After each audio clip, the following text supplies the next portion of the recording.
নমস্কার, আমি গার্গী ফ্রম হায়দ্রাবাদ। প্রথমেই জানাই টিম বৈচিত্র্যকে আমার আন্তরিক অভিনন্দন এত সুন্দরভাবে ২ বছর সম্পূর্ণ করার জন্য। যেভাবে আপনারা এত নিরলসভাবে কাজ করে চলেছেন, প্রতি সপ্তাহে বাচ্চাদের জন্য মজাদার অথচ সময়োপযোগী এবং প্রাসঙ্গিক বিষয়বস্তু কনটেন্ট নিয়ে আসছেন, অ্যাসাইনমেন্ট নিয়ে আসছেন, নিয়মিত যে ফিডব্যাক অ্যান্ড অ্যাপ্রিসিয়েশন আসে, এর পিছনে বোঝা যায় কতটা আন্তরিকতা, ভালোবাসা এবং শিশুদের প্রতি দায়বদ্ধতা রয়েছে। তার জন্য অশেষ ধন্যবাদ। আমার মেয়ে প্রতীতি, অনেকেই পুপু বলে জানে। ও খুবই এনজয় করে বৈচিত্র্যের অ্যাসাইনমেন্টগুলো। ও খুব এক্সাইটেড থাকে যে নেক্সট উইক কী টপিক আসছে, কে অ্যাসাইনমেন্ট আইডিয়াস দিল। প্রতি মঙ্গলবার ওয়েট করে থাকে যে এবারে কী এলো। ওকে আমরা ছোটবেলায় খুবই প্রথাগতভাবে বাংলা শেখাতে চেয়েছিলাম, লিখতে এবং পড়তে শেখানো শুরু করেছিলাম বর্ণপরিচয়, সহজ পাঠ এগুলো দিয়ে। কিন্তু সেগুলোর ভাষা বা ভঙ্গিটা ওর কাছে ও ঠিক কানেক্ট করতে পারছিল না। যেমন ধরুন বর্ণপরিচয়ে রাম অতি সুবোধ বালক, ঠিক এই ধরনের সেন্টেন্সগুলো ওদের পক্ষে একটা ছোট শিশু মনে খুব একটা রিলেটেবল নয়।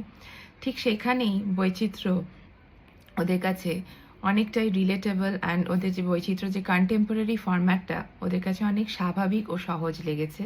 আর অ্যাসাইনমেন্টগুলো করতে ও এনজয় করছে, ও ইগার থাকে এবং এটা করে ও অনেক কনফিডেন্সও পাচ্ছে। এখন ও আস্তে আস্তে ওর প্রোগ্রেসটা বুঝতে পেরে নিজে থেকেই আরও নতুন জিনিস পড়ার চেষ্টা করছে, ইন্টারেস্ট শো করছে।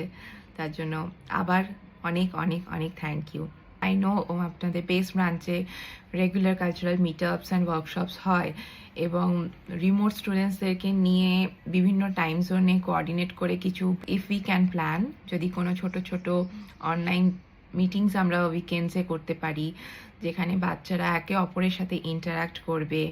এই ধরুন তাদের রিসেন্ট কোনো ট্রাভেল এক্সপিরিয়েন্স শেয়ার করলো বা তাদের হবিজ নিয়ে বললো, বা ধরুন জাস্ট কোনো আমরা ছোটোখাটো কম্পিটিশনস রাখলাম যে ধাঁধার ওপরে বা বাংলা টাং টুইস্টার বা একটা সেন্টেন্স দিয়ে কে তাড়াতাড়ি ট্রান্সলেট করতে পারে। এই ধরনের যদি কিছু ফান ইন্টারাক্টিভ অ্যাক্টিভিটিস আমরা রাখতে পারি, তাতে এক তো পিয়ার টু পিয়ার কানেকশনটা একটু এস্টাবলিশ করা যায় এবং ওদের সহজভাবে বাংলায় ভাবতে সাহায্য করবে। এবং আমি চাই আপনাদের এই যাত্রা বিস্তারিত হোক, আপনাদের হাত ধরে আমাদের বাংলা ভাষা এবং সাহিত্য ভাণ্ডার আমাদের পরের প্রজন্মের কাছে আমরা তুলে দিতে পারি, আমাদের ভাষা যেন হারিয়ে না যায়। এই শুভকামনাই রইল। ধন্যবাদ।